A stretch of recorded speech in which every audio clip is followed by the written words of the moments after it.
Bonjour, je suis ravi de vous retrouver pour ce nouveau journal. Nous sommes le mardi 5 janvier, voici les titres de cette édition. Les conseillers municipaux de Mouilleron-en-Parais et de Saint-Germain-l'Aiguillé vont désormais devoir apprendre à travailler ensemble. Leurs deux communes sont officiellement unies depuis le 1er janvier.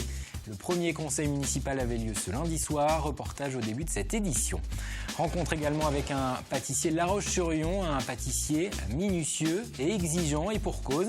Il participait ce mardi au concours de galettes des rois organisé par la Fédération de la boulangerie-pâtisserie vendéenne. Lui a fait carrière dans la soudure. À l'approche de la retraite, c'est vers l'art qu'il a décidé de se tourner.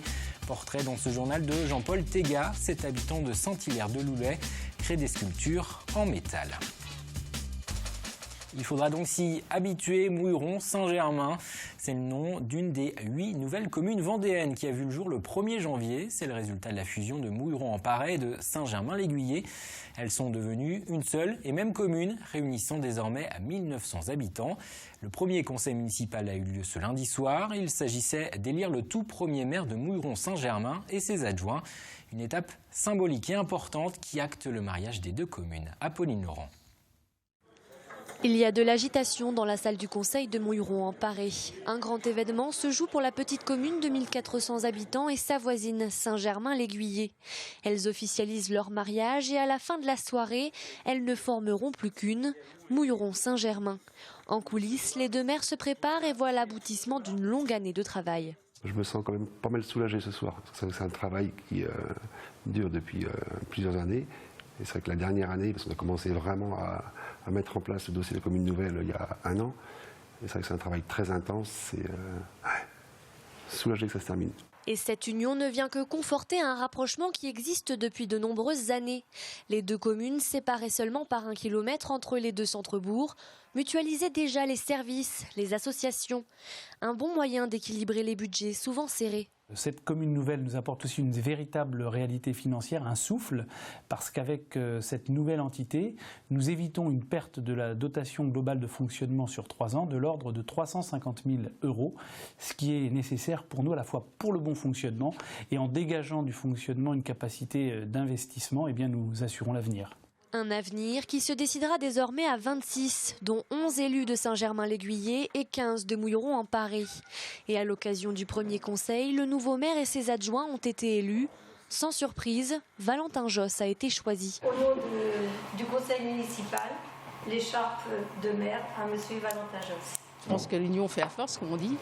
Donc je pense qu'on sera encore plus fort à travailler tous ensemble au niveau de nos réunions et pour la suite, quoi. Ça ne peut que simplifier notre vie de tous les jours, de tous les habitants. Et puis après, simplifier aussi le travail des employés municipaux. Ça peut simplifier la vie, le travail des associations, simplifier le travail des habitants en général. Même si la commune s'appellera désormais Mouilleron-Saint-Germain, les habitants des deux anciennes communes garderont leur identité propre. Leur histoire sera simplement mêlée l'une à l'autre, pour le meilleur et pour le pire. Et à l'image de Mouilleron-en-Parais et de Saint-Germain-l'Aiguillé, d'autres communes envisagent de fusionner. L'un des projets les plus importants, c'est sans doute sur le littoral avec Olonne-sur-Mer et les Sables-d'Olonne. Le processus de rapprochement vient d'être officiellement lancé. Cette nouvelle commune s'appellera les Sables-d'Olonne. Elle réunira environ 30 000 habitants et deviendra la 2e ville de Vendée. Un mariage à deux pour l'instant, puisque l'accord avec le château d'Olonne, qui avait été évoqué au moment de la campagne électorale des municipales, n'a pas abouti. Les Sables et Olonne ont désormais 2 ans pour préparer cette fusion. Elle devrait avoir lieu le 1er janvier 2018.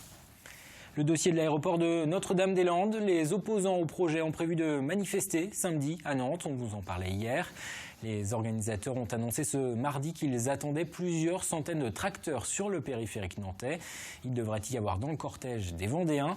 De leur côté, les riverains de Notre-Dame-des-Landes ont décidé eux aussi de se faire entendre. Une pétition a été lancée pour demander l'évacuation de la ZAD. Plus d'1 millier de signatures auraient été recueillies.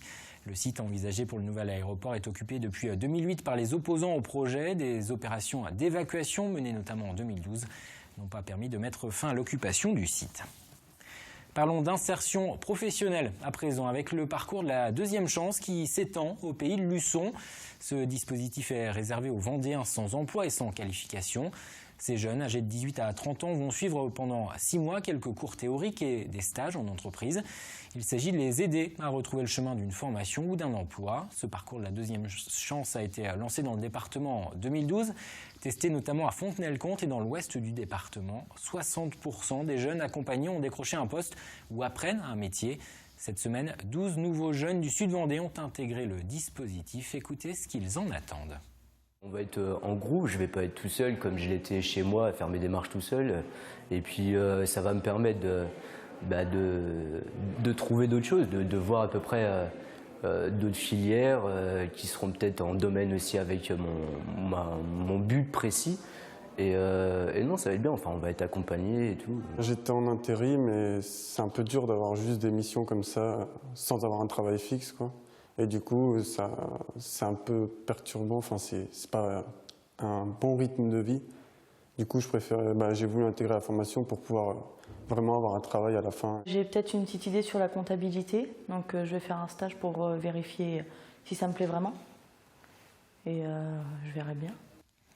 Il s'en vend en quelques semaines près de 20 millions en France. Janvier, c'est le mois de la galette des rois. À la frangipane ou brioché, là, chacun ses partisans. L'essentiel, c'est qu'il y ait une fève dedans. En Vendée, pour la deuxième année, la Fédération de la boulangerie-pâtisserie a organisé ce mardi un concours. Il s'agissait de déterminer le roi ou la reine de la galette dans le département, dans 2 catégories, amandes et brioche. Le jury, composé notamment de boulangers et de meuniers, a dû goûter et départager une 60aine de galettes. On juge une galette sur sa présentation, tout d'abord, puisqu'elle doit faire envie. Et sur sa texture, une fois qu'elle est coupée, la texture du feuilletage pour ce qui est de la frangipane. Et puis après, sur l'équilibre des goûts et le goût personnalisé de la galette. Je crois que tous les boulangers qui ont apporté une galette aujourd'hui ont envie de gagner parce que, bien évidemment, la promotion qu'ils vont faire dans leur commerce sur cette victoire de la galette va leur permettre de développer leur vente dans les jours qui viennent. Et parmi les participants à ce concours, Jackie Janière, il est pâtissier à La Roche-sur-Yon. L'an dernier, il avait échoué de peu, il avait terminé 2e. Objectif cette année, remporter le concours. Alix Lanos est allé à sa rencontre ce matin et vous allez le voir, pour le pâtissier, une belle galette des rois, c'est une affaire de détail. Ce matin, Jackie prête une attention toute particulière à la réalisation de ses galettes. La plus réussie participera en effet au concours organisé par la Fédération de la boulangerie. Surtout ne pas oublier la fève. Beurre, poudre d'amande, pâte feuilletée, la recette reste classique. Alors c'est sur des petits détails que Jackie peut faire la différence. Il y a plusieurs points qui sont très importants. Déjà, il faut que le feuilletage soit parfait. Après, il y a plein de petits gestes qui font que ça peut être encore mieux. Donc dorer 2 fois la galette, faire le rayage avec une lame bien tranchante. Puis après, c'est le tour de main. La cuisson aussi est très importante. Et puis voilà. Et après, le reste, je le garde pour moi. Et le pâtissier est très exigeant. Chacune de ses galettes est scrutée avec attention et même mesurée. Elle doit faire 28 cm. C'est la taille réglementaire là, pour le concours. Pas question de laisser la moindre imperfection gâcher ses chances de victoire. Celle-ci, elle n'ira pas au concours, elle est marquée un petit peu. Ici, il y a de la crème d'amande qui est sortie. Ça apporte une petite adrénaline aussi. Enfin, on essaye de faire au mieux. Et puis et après, en plus, si vraiment on arrive à avoir une place à ce concours, toute l'équipe est super contente. Tout le monde est motivé. Par contre, après, on doit faire du travail exceptionnel pendant 1 mois. On n'est pas trop mal. Je pense que c'est celle-ci qui va partir au concours. Et face à 35 autres concurrentes à la frangipane, la galette de Jackie aura réussi à séduire le jury, puisqu'elle arrive, comme l'année dernière, à la 2e place du concours. Et c'est la boulangerie Pubert du Château d'Olonne qui a remporté le concours de la galette frangipane. Côté brioche, c'est Edith Thibault de Saint-Jean-de-Mont qui a été sacré. Un mot de sport, le Dakar 2016, et c'est Sébastien Loeb qui a ouvert la piste ce mardi dans la catégorie auto. Il a été le premier à s'élancer. Le nonnuple champion du monde des rallyes a en effet remporté ce lundi sa première victoire sur le Dakar. Il s'est offert la 2e étape raccourcie en raison de la météo. Et du côté des Vendéens, Ronan Chabot et Gilles Pillot occupaient la 24e position au général. Éric Bernard et Alexandre Vigneault, eux, étaient 37e. Et puis en moto, Nicolas Billot qui participe à son premier Dakar, pointé à la 107e place. Je vous propose maintenant de rejoindre l'atelier de Jean-Paul Téga. Cet ancien soudeur s'est découvert, à quelques années de la retraite, une nouvelle passion, l'art, et c'est vers la sculpture qu'il s'est tourné. Dans ses mains, les pièces en métal deviennent des œuvres. Parmi ses sources d'inspiration, la nature. Cyril Guillet est allé le rencontrer à Saint-Hilaire-de-Loulay.